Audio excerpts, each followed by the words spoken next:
400 या 500 की चेन से शुरू कर सकते हैं। जैसे जैसे आपको ऑर्डर ज़्यादा रिसीव होने लग जाए, आप वापस अपने ऑर्डर्स जो आपके रीसेलर हैं उनसे मंगवा सकते हैं। और जो आपका सेकेंड हैंड प्रिंटर है वो आप ले सकते हो, लेकिन एक बार उसकी कंडीशन ज़रूर चेक कर लीजिएगा। हाँ, बिल्कुल प्लेन पॉलीबैग्स यूज़ कर सकते हो, लेकिन याद रखना इसके थ्रू आपको मीशो के जो क्लेम्स हैं वो पास नहीं होंगे, तो उस चीज़ का ध्यान रखना। अदरवाइज सस्ता पड़ता है तो बिल्कुल प्लेन पॉलीबैग यूज़ कर सकते हो। तो जहाँ पे भी आप सबसे ज़्यादा एडवर्टाइजिंग करते हो वहीं पर आपके सबसे ज़्यादा ऑर्डर्स रिसीव होने के चांसेस हैं। इसके अलावा मार्केटिंग टूल्स आप जिसके भी सबसे ज़्यादा यूज़ करते हो वहाँ से ऑर्डर्स आने के चांसेस ज़्यादा रहते हैं। इसके अलावा भी बहुत सारी चीज़ें होती है जो आई थिंक एक लॉन्ग वीडियो से मुझे समझाना ज़्यादा बेटर रहेगा। अब इस पर भी बहुत सारी चीज़ें एप्लीकेबल होती है, प्रेफरेबली मैं इस पर भी एक लॉन्ग वीडियो बनाने की कोशिश करूँगा, लेकिन छोटा सा शॉर्ट में अगर मैं बताऊँ तो आपको एडवर्टाइजिंग पे फोकस करना चाहिए, लिस्टिंग पे फोकस करना चाहिए, इमेजेस पे फोकस करना चाहिए, प्रोडक्ट की डिस्क्रिप्शन, टाइटल, बुलेट पॉइंट्स, इन सब पे फोकस करना चाहिए। इसके अलावा प्रमोशंस भी आपको ऑप्ट इन करने चाहिए, जैसे फ्लिपकार्ट में प्रमोशंस होते हैं एंड मीशो में भी प्रमोशंस होते हैं, डेली डील्स वगैरह, स्मार्ट कॉइन प्रोग्राम, इन सब में ऑप्ट इन करना चाहिए।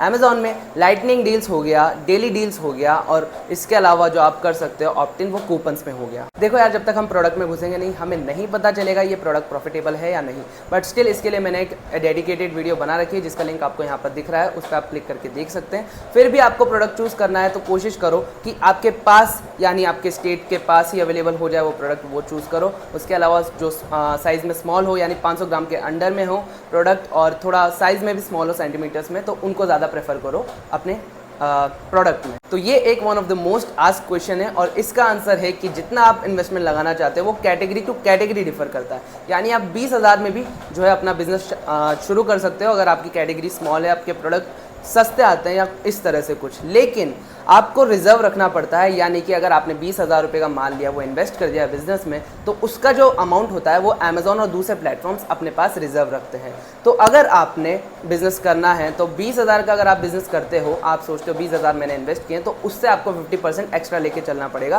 बिकॉज आपका जो अमाउंट है वो रिजर्व में तो चला जाएगा लेकिन आपको कैश आउट नहीं होगा, तो उसके लिए भी आपको सोचना पड़ेगा। तो शिपिंग चार्जेस की अगर मैं बात करूँ तो वो हम कम तो नहीं कर सकते, लेकिन अमेजॉन में एक प्रोग्राम होता है, स्टेप प्रोग्राम, जिसमें अगर आपकी सेल्स अच्छी होती है तो वो धीरे धीरे आपको रिलीफ देते हैं शिपिंग चार्जेस में। फॉर एग्जांपल 97 है तो 91 दे देंगे, उससे कम देना तो उनको 86 रुपीज़ दे देंगे। और अगर आप सेल्फ शिप करते हो तो आप चूज़ कर सकते हो डिलीवरी, एक्सप्रेस 20, जिसमें भी आपको कम लगे, बट प्लेटफॉर्म्स का यही रहता है। आई थिंक इस टॉपिक पे भी एक अच्छी खासी लॉन्ग वीडियो बन सकती है, लेकिन अगर शॉर्ट में बताऊं तो अमेजॉन, फ्लिपकार्ट, मीशो तीनों पे अपना अकाउंट लॉन्च करो। इंस्टाग्राम और यूट्यूब पे भी अपने प्रोडक्ट की वीडियोस डालो एनहेंस करते हुए, और लोगों को बताते हुए कि हमारा प्रोडक्ट किस चीज़ के लिए है, क्या वर्क है हमारे प्रोडक्ट का। इसके अलावा अगर आपके पास थोड़ा अमाउंट ज़्यादा है इन्वेस्ट करने के लिए तो खुद की वेबसाइट बनाओ और मेटा एड्स भी उस पर रन करो। Advertising, branding, consistency and patience is the only solution. Brother, mouse pad का सेटलमेंट एक्चुअली में बहुत कम आता है एंड इसके ऊपर आपको 18% टैक्स भी देना पड़ेगा, वो भी ध्यान में रखना।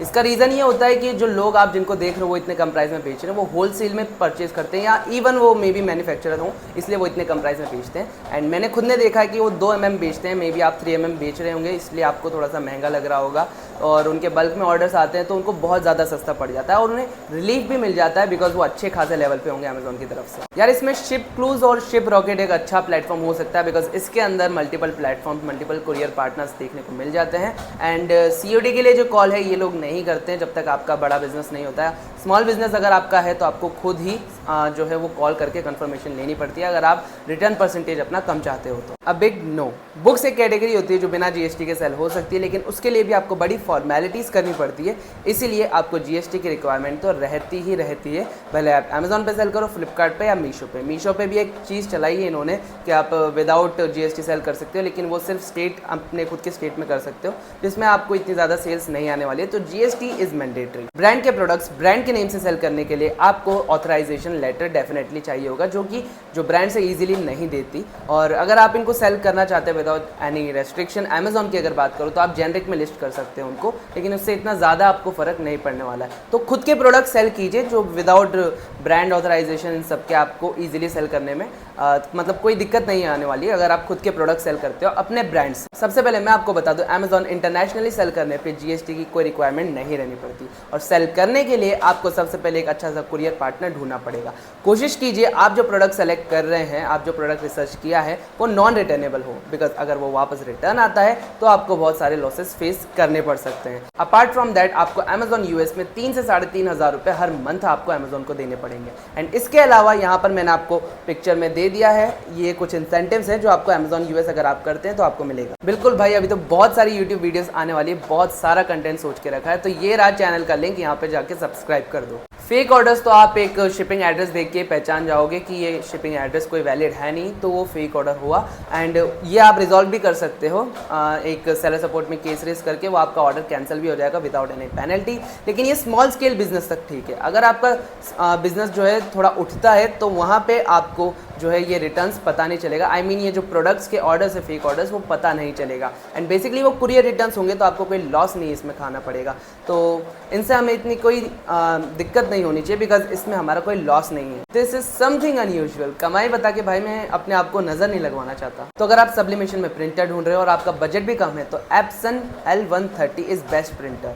सब्लिमेशन में भी यही प्रिंटर यूज़ आता है अगर आपको 4 इंक कार्टिलेजेस में चाहिए तो, एंड एक कम बजट में चाहिए तो ये प्रिंटर बेस्ट है। एंड इसके अलावा हीट प्रेस की अगर अपन बात करें तो वो लोकल ब्रांड्स ही आती है। कोई अब लोगों ने ब्रांडिंग करना शुरू कर दिया, लेकिन लोकल ब्रांड भी लेते हो थोड़ा सस्ते में, तो वो ज़्यादा मैं सजेस्ट करूँगा, बिकॉज ब्रांड का उन्होंने सिर्फ टैग लगाया है। लोकल जो हीट प्रेस होती है वही वो ब्रांड वाले भी बेच रहे हैं, तो लोकल खरीदिए, इतना ज़्यादा महंगा भी नहीं होगा, आपके बजट के अंडर ही मिल जाएगा। यार मैं तो ये सब जयपुर या अपने होम टाउन कोटा से परचेज़ करता हूँ। अगर आप भी परचेज़ करना चाहते हैं तो अपने नियर बाई स्टेट या अपने खुद के स्टेट से ही परचेज़ कीजिए। इंडिया मार्ट की आप हेल्प ले सकते हैं। अगर अपने खुद के स्टेट से ही परचेज़ करते हैं तो आपको शिपिंग भी कम लगती है, और मे भी लगी ही ना आपकी शिपिंग, आप खुद ही जाके लेके आ जाओ, भले आपको 1-2 रुपये महंगाई क्यों नहीं मिले वो प्रोडक्ट। ये वाली क्वेरी अभी रिसेंट टाइम्स में मेरे पास बहुत ज़्यादा आई है। नए जो सेलर्स हैं उनकी जो लिस्टिंग्स है वो ब्लॉक कर दे रहा है Meesho. I don't know why, but इसका एक ही सॉल्यूशन है कि आपको मीशो के सेलर सपोर्ट पे जाके एक केस रेस करना पड़ेगा, जिसके थ्रू आपकी जो लिस्टिंग आईडी है वो वापस रीएक्टिवेट कर देंगे। या फिर आप एक और चीज़ होती है मीशो में जिसकी वजह से ब्लॉक करते हैं कि अगर आपने सेम प्रोडक्ट 2 बार लिस्ट किया है तो मीशो उस लिस्टिंग को ब्लॉक कर देगा। तो इस चीज़ का ध्यान रखिए। भाई मैं जो मॉकअप्स है वो कैनवा से बनाता हूँ, मेरे पास पेड सब्सक्रिप्शन है उसका, और जो प्रिंट फाइल्स है उसकी जो मैं प्रिंट के लिए निकालता हूँ अपने वर्क के लिए, फिजिकल प्रोडक्ट के लिए, तो उसकी प्रिंट फाइल मैं फोटोशॉप से निकालता हूँ। This is best Epson L130। Her category पे और हर प्लेटफॉर्म पे अलग अलग कमीशन कटता है। 3 तरह के कमीशंस होते हैं, बेसिकली 2 होते हैं, तीसरा शिपिंग होता है। तो 2 तरह के कमीशंस जो होते हैं वो एक रेफरल फीस होता है और एक फिक्स्ड या क्लोजिंग फीस होता है। तीसरा जो शिपिंग होता है वो अलग चीज़ हो जाती है। इसके लिए एक वीडियो है मेरे पास, वो आप जाके चेकआउट कर लीजिए। उसके लिंक में आपको ये सारी जो क्वेरीज है आपकी रिजॉल्व हो जाएगी कि किस पे कितना कितना कमीशन लगता है, और आपको लिंक्स भी अवेलेबल हो जाएंगे। नहीं, अगर आपको मीशो ब्रांडेड पैकेजिंग परचेज करनी है तो आपको 500 की MOQ का एक ही साइज़ का प्रोडक्ट, एक ही साइज़ के जो पॉली बैग्स हैं वो परचेज़ करने पड़ेंगे।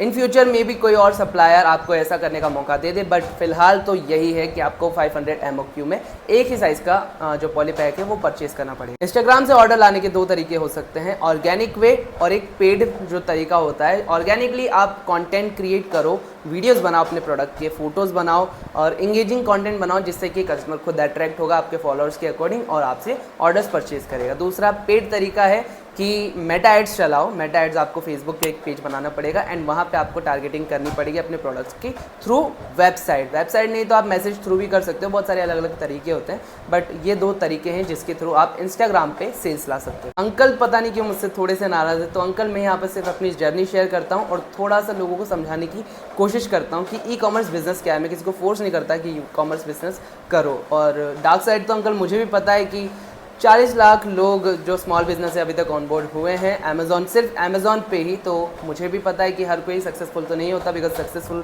होने के लिए भी मेहनत करनी पड़ती है।